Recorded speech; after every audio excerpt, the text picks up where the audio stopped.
Alors, une petite vidéo pour expliquer l'écriture des chiffres. Pour aider les enfants à diriger le geste, on peut expliquer avec des images quel geste ils doivent faire, quel chemin ils doivent suivre. On va commencer par l'écriture du 1.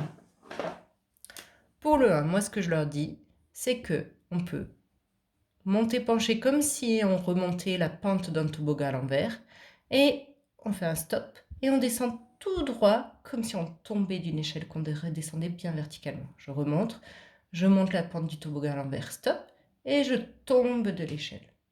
Le 2, on va monter comme si on faisait une bosse, moi je dis la bosse du dromadaire, je redescends penché vers l'arrière, stop, et je fais un trait couché.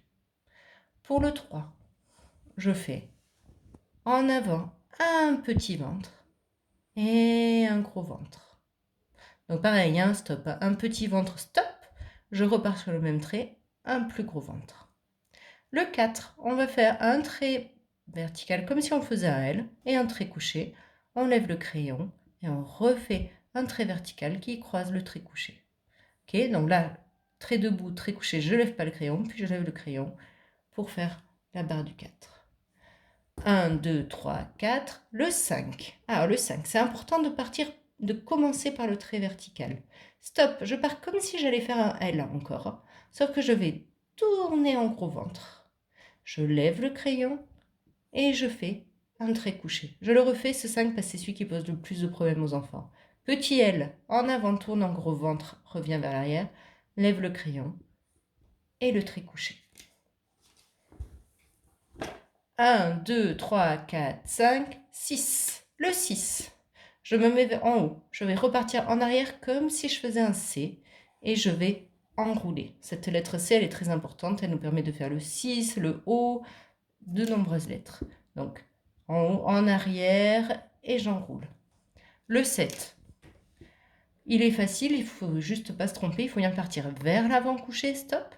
Je redescends penché vers l'arrière. Je lève le feutre et je refais un trait couché. Le 8, on va encore utiliser le C. Je pars en arrière comme si je reviens comme si je faisais un C. Stop. Je descends comme si je faisais un S. Quand j'ai fini mon S, je remonte penché en diagonale. On le refait parce qu'il n'est pas simple. Je pars comme si je faisais un C, je redescends, je reviens en arrière comme si je faisais un S, et je remonte penché pour faire même mon 8. Je l'enlève, on reprend. 1, 2, 3, 4, 5, 6, 7, 8. Et on va finir par le 9, qui paraît difficile, mais qui ne l'est pas tant que ça. On va faire un cercle, un petit cercle. Donc pareil, je tourne comme si je faisais un C, je ferme.